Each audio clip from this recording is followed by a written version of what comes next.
swinging in, and it's a fair ball, and Wayzata wins it.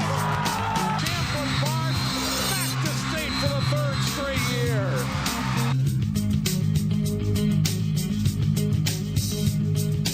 Welcome to Sports Jam on CCX. I'm John Jacobson. I'm Jay Wilcox. This week, a state tournament recap of girls basketball. We'll meet a talented junior who helped the Maple Grove girls reach the state tournament, plus state-adapted floor hockey. And let's get started with section finals in boys basketball. 7 teams that we cover on CCX advanced to their respective section finals. That included a great matchup in the Section 5 4A title game as top seed Park Center faced number 2 seed Champlin Park for the title. Josh Brown hits 3 first-half three-pointers for the Pirates, scoring 12 points in the game. PC leads 13-10. Back comes Champlin Park. Jace Miller with a steal and breakaway one-handed jam. And the Rebels take their biggest lead tonight at 26-18.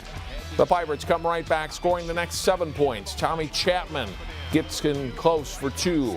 But it's Champlin Park taking lead into halftime. Jacob Johnson scores just before the buzzer, and it's 31-27 Rebels at the break. It's a low-scoring second half. Benedetto drives to the basket and scores here to put the Rebels ahead by 5 at 36-31. No surprise in this back-and-forth game that the Pirates would rally. Datavius Frierson wide open and scores to make it 41-38 Park Center. End of regulation with the score tied. Otto with a 3 from the corner to win it, just off the mark, and the teams go to overtime. In fact, they go to 3 overtimes, and with 5.8 seconds to go in the third OT, Chatman steps up and sinks 2 free throws to give the Pirates the winning points. They win a section title for the 4th time in school history, 57-55. We'll hear from the Pirates later in the show. Park Center's district rival Maple Grove was the top seed in Section 8 4A. The Crimson had a rematch in the section finals. They met 2nd seed Buffalo. Nate Adams gets into the lane and hits the pull-up jumper for an 8-5 Crimson lead. He nets 15 in the game. Buffalo surges ahead as Brandon Motz buries a long 3. It's part of an 8-0 run for the Bison. But Maple Grove is efficient in the first half. Kyle Dreyer hits 3 threes in the half. And Jared Rainey cuts, receives the pass, and scores, plus a foul. It's 24-15 Crimson. Late in the half, the first shot is no good, but they get it back to Rainey, and he nails a 3 to beat the buzzer. And it's 45-28 Crimson at halftime. Buffalo looks to trap, but great passing for the Crimson as Lavelle Williams feeds Dreyer for the layup. It's 52-36. Buffalo makes a run, though, to get back in it. Aiden Bauman scores plus a foul. They're within 7 at 57-50. But Maple Grove is great from the line. They make 19 of 23 in the second half. Maple Grove is headed to state for a 4th straight season with a 77-64 win. Overall, we're just a good program. We work hard every day, we practice every day, and we just push each other to get better each and every day. And the 2 District 279 teams are matched up in the 4A quarterfinals. Maple Grove meets top seed Park Center in the first game of the tournament at 10 a.m. Wednesday at Target Center. Hopkins and Wayzata are familiar foes, meeting twice in the regular season and again in the Section 6 4A final for a 3rd straight year. Royals looking for their 3rd win over the Trojans this season. Both teams shooting well early. Camden Heidi knocks down a 3 for the Trojans. And at the other end is Kerwin Walton hitting one of his 5 first-half threes. Then it's Walton attacking and scoring 2 more of its 25 points. The Royals lead it by 5. Wayzata in transition. It's Jacob Benninga giving up to Connor Hale for the layup as the Trojans try to stay close. Late in the first half, Zeke Najee misses inside, but Dane Zimmer is there to get the putback for Hopkins. The Royals take an 11-point lead into halftime. Second half, and Hopkins expands its lead. Najee drives to the basket and scores 2 of its team-high 29 points, and the lead is 16. Benninga leads all scorers with 30 points. He leaves the program as the school's all-time leading scorer. Those 30 points aren't enough, though, as Hopkins takes home the section championship trophy and earns a trip to state with an 82-71 win. Strong defense was the key. Intensity on defense, just getting mentally locked in every time down the floor, playing 1 possession at a time. Make sure they don't get off on threes, get on the quick runs. That's mostly what we're just focused on. The Royals are seeded second in the 4A tournament behind Park Center and will face unseeded Cambridge Isanti in the 4A quarterfinals Wednesday afternoon at 2 o'clock at Target Center. In Class 2A, the Breck boys basketball team was looking to advance to state for the first time since the 2006 Mustangs team finished as state runner-up. Breck facing Minneapolis North in the Section 5 2A final. What a first half for All-State forward David Roddy of Breck. He hits a three from the corner to give his team a 6-point first half lead. Then Joey Ganley passes ahead to Roddy, who gets to the basket and is fouled. It's a monster first half for the Breck senior. Later, it's Roddy in transition, muscling his way to the basket for another hoop and foul. 29 first half points for Roddy. Breck leads by 8 at halftime, 35-27. But North chips away at that lead in the second half. Nasir El Amin hits the pull-up jumper for 2 here for the Polars. Then Willie Wilson gets into the lane and banks in 2 to give North the lead at 45-43. El Amin starts to penetrate and then kicks the pass out to Clifford Brown, who knocks down a 3 from the wing. North puts the clamps on Roddy in the second half, limiting him to just 7 more points. The Polars celebrate a section title with a 62-53 win.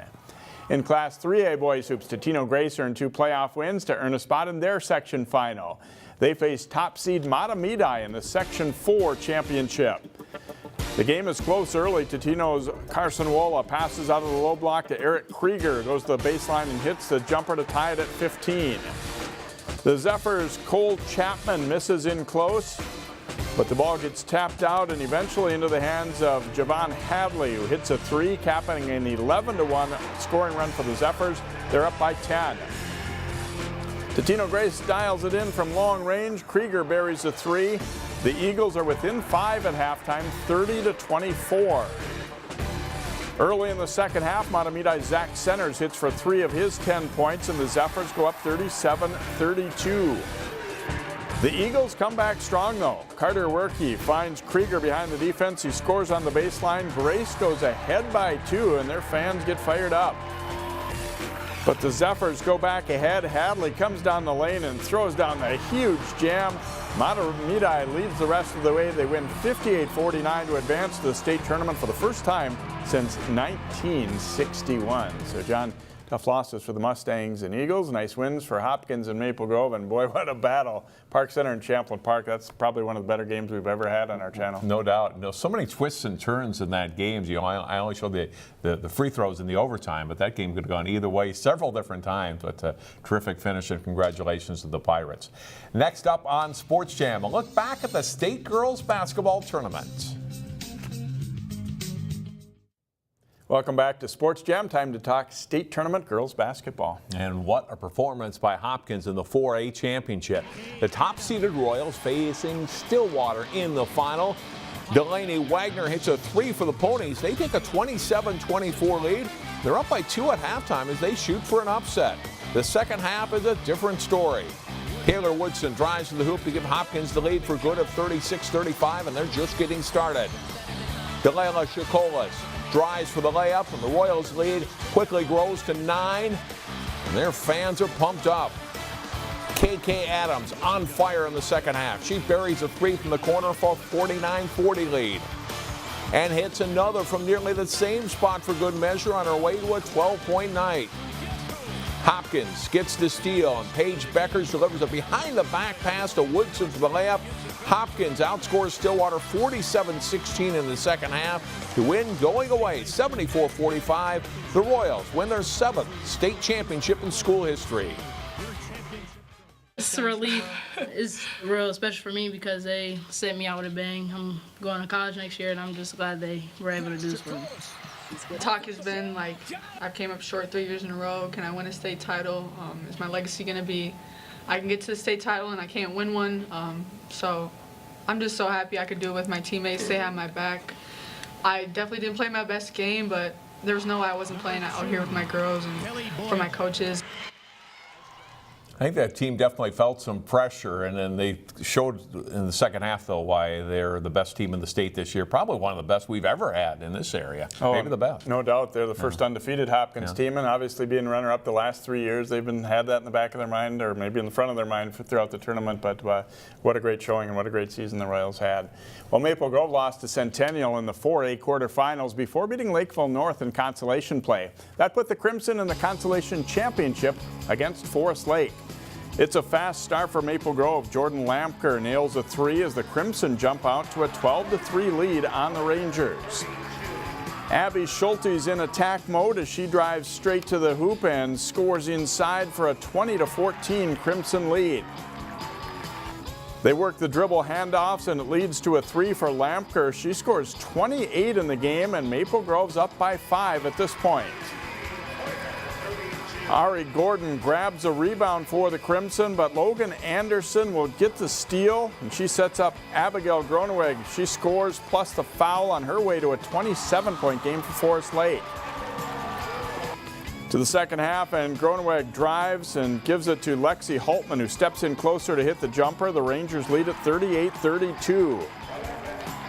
Hultman gets the assist as Maddie Rice sinks a 3. Forest Lake goes on to beat Maple Grove 64-56 to take 5th place. After a heartbreaking 2-point loss in the Class 3A semifinals, Cooper looked to bounce back in the 3rd place game as they faced Holy Angels. And the Stars are on fire from long distance. Emma Mastre hits the 3-pointer to give Holy Angels a 16-10 lead. Cassandra Karen gets in on the fun with another 3. A key stretch for the Stars puts them ahead by 10 at 22-12. Sierra Lynch answers with a 3 from the left side for Cooper as they look to battle back into it. Aja Wheeler drives down the lane and banks it in for 2 of her 16 points. Cooper's back within 10 at the half in this one. Second half, Andrea Tribble drives it hard and gets the bounce on the running layup. As the Hawks surge to within 8, she scores 15. Holy Angels works the give and go off the inbounds play. Rachel Kowicki gets a hoop and foul for a 55-42 lead. Good passing for the Hawks leads to an inside basket for Mimi Wheeler as Cooper pulls within 10 again at 57-47. But they can never quite catch up. Francesca Vassalero scores 28 to lead Holy Angels to a 78-69 win in the 3rd place game. Heritage Christian Academy was back in the Class A tournament for a 2nd straight season. After beating Ada Borup in the quarterfinals, the Eagles met top seed Minneota in the semis. Minneota starts hot. Abby Hennon's 3 gives the Vikings a quick 8-0 lead. Heritage battles back. Taylor Scott drives the ball between defenders to score 2, and the Eagles grab the lead 16-15. Jordan Allen scores 2 inside to give Heritage a 5-point lead. They're up by 1 at halftime. Second half, and Kirsten Robbins sheds a couple of defenders here to get free for the shot. The Eagles build as much as a 7-point lead in this one. But Minneota closes strong as they beat Heritage 55-50 and go on to win the title. The Eagles bounce back to beat Monaga in the 3rd place game. In adapted floor hockey, a local team overcame a slow start to their season to play their way into the state championship game. The Robbinsdale Hopkins Mound West Tonka PI Division team met Brainerd for the title. Brainerd's Trayvon Ode gets the shot on net. Met Allard there to knock the loose puck in for a rebound goal. 2-0 Warriors in the 1st period. Later, Jote stealing the puck in the Robbins zone. He scores here. Brainerd comes out strong. They lead at 4-0 after 1. Second period, the Robins, Vincent Liu intercepts the Brainerd clearing pass and scores. He gets the Robins on the board. That one makes it 5-1. But that's as close as Robbinsdale gets. Jote snaps a shot home from along the boards to give Brainerd an 8-1 lead. Freshman is one of 3 Brainerd players and have a hat trick as the Warriors hand Robbinsdale Hopkins a 13-1 loss. Not the ending the team wanted, but overall a good year. This weekend was just such a tremendous accomplishment for this group of kids. You know, going out and losing big in a championship game like that obviously isn't the outcome we wanted. You know, the kids knew it too. But seeing where this group came from in early January, wondering if we'd win more than 2 or 3 games to finishing in 2nd place is a huge accomplishment. We're all really proud of what the kids did. In the consolation final of the PI division, Maple Grove defeated Anoka Hennepin 10-4. Kirby Gilbertson scored 5 goals and Johnny Perez added 4 for the Crimson. In the CI division consolation final, Maple Grove defeated White Bear Lake 11-7. Mohamed Kona wrapped up a great career, scoring 6 goals in his final game. So good finishes for both those Maple Grove teams, and overall good season for Robbinsdale Hopkins despite that loss in the final. Yeah, it's nice to end with a win for those Maple Grove teams. That's why I think consolation play in the state tournament, and we saw, Cooper girls and Maple Grove girls too. Getting a chance to play some more games, I think, is a good thing for them. Straight ahead in our Sports Jam Spotlight, meet a leader for the Maple Grove girls basketball team who helped her team reach the state tournament. As we saw earlier, a young Maple Grove girls basketball team placed 6th in the state 4A tournament. In this week's Sports Jam Spotlight, we meet Crimson standout junior Abby Schulte. There was much progress made in the Maple Grove girls basketball program this winter. Junior Abby Schulte and her teammates outpaced expectations.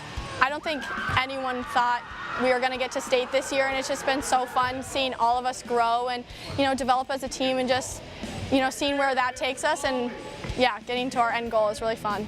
Schulte came into the state tournament averaging over 12 points and was second on the Crimson in assists and steals. Her basketball skill level is high, but coaches and teammates rave about her personal skills even more. Oh, Abby's the biggest part of this team.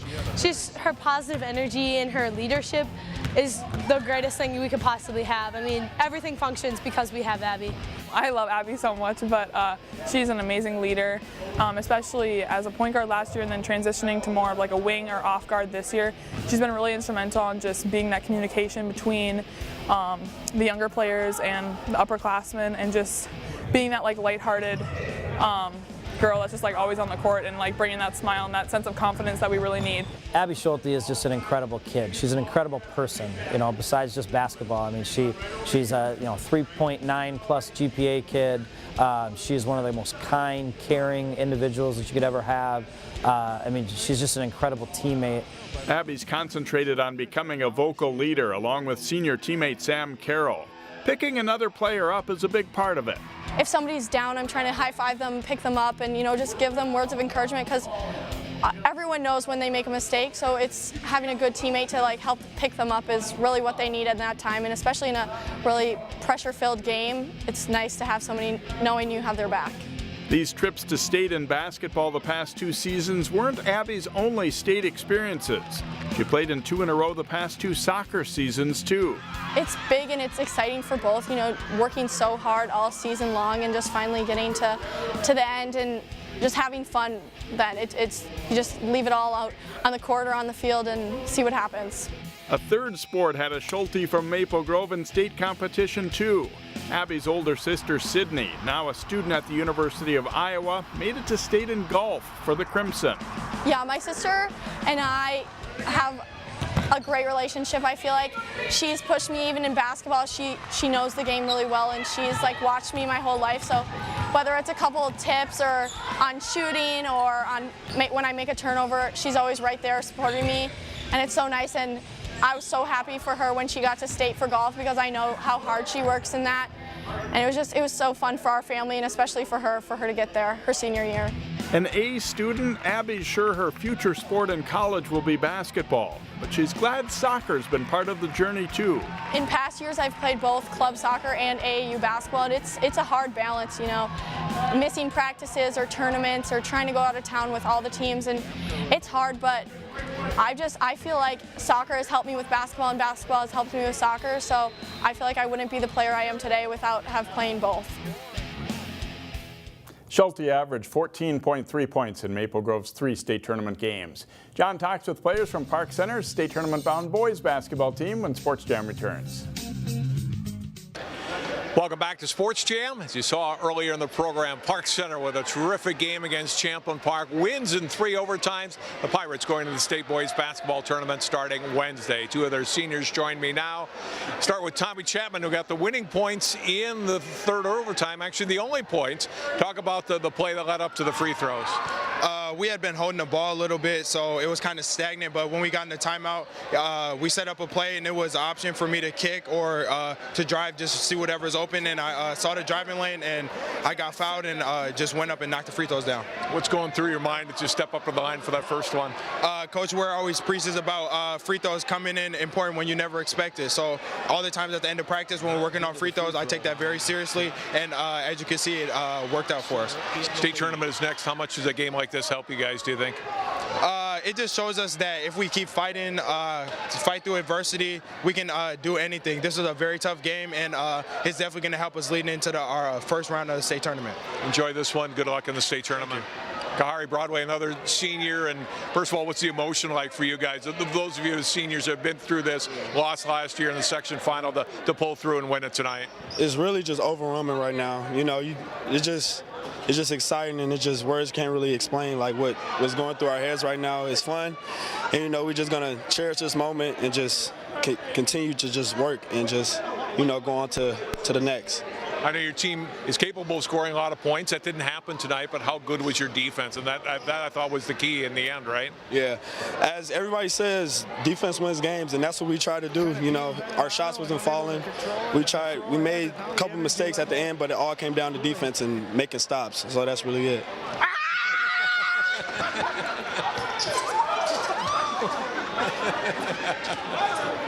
You got a little water shower there. Thanks from Emmanuel Tamba. Tell me about this Champlin Park team and the fight they showed tonight, though, against you guys. It was so much fight, and you know, the first time we played them, it was we blew them out, but they came out strong, and you know, they obviously practiced against everything we did because we couldn't score really, so we had to get to the free throw line and knock them down. So they're a great team, and I love those guys on there. Everybody I know on there, so yeah, shouts out to them. 3 more wins, you'd be state champions. What does it take to win down at state? Just staying humble and just keep working. That's it. And just, you know, just stay in our lane and just, you know, work how we work and just, you know, practice. Just practice. That's it. And just practice hard. Good luck in the state tournament. Thank you. Thanks to the Pirates, and we will take a break here on Sports Jam and wrap the show up. First, here's a look at our plays of the week and our play of the week.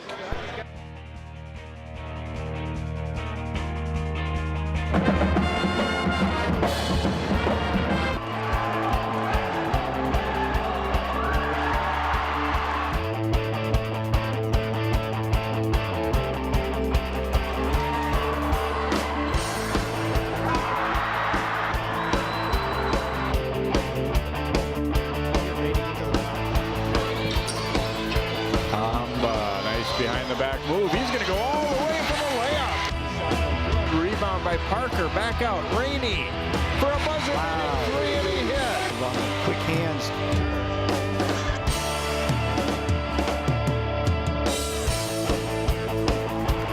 Miller. Oh, and he finishes. John, look out.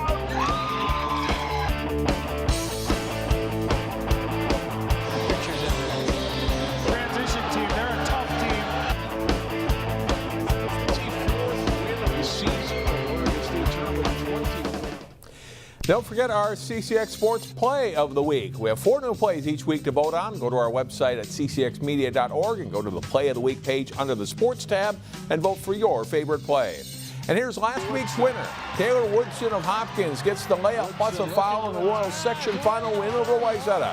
There are 4 new plays up already for this week, so please go and vote today. Get your running shoes ready for Golden Valley's Run the Valley on Saturday, April 13th at Brookview. Find out more at ccxmedia.org under Cities and in the Community. Don't miss the District 279 and Investment and Youth Awards on Sunday, May 5th at Park Center High School. Find out more at ccxmedia.org under Cities and in the Community. Our game of the week is the Maple Grove Park Center boys basketball state quarterfinal. The game is Wednesday morning. We're not permitted to show the game live, but you can see same-day coverage Wednesday night at 7 on CCX and on our website, ccxmedia.org. And that is all for this week's show. Next week, state boys basketball highlights plus our all-area teams in basketball and hockey. We'll see you then.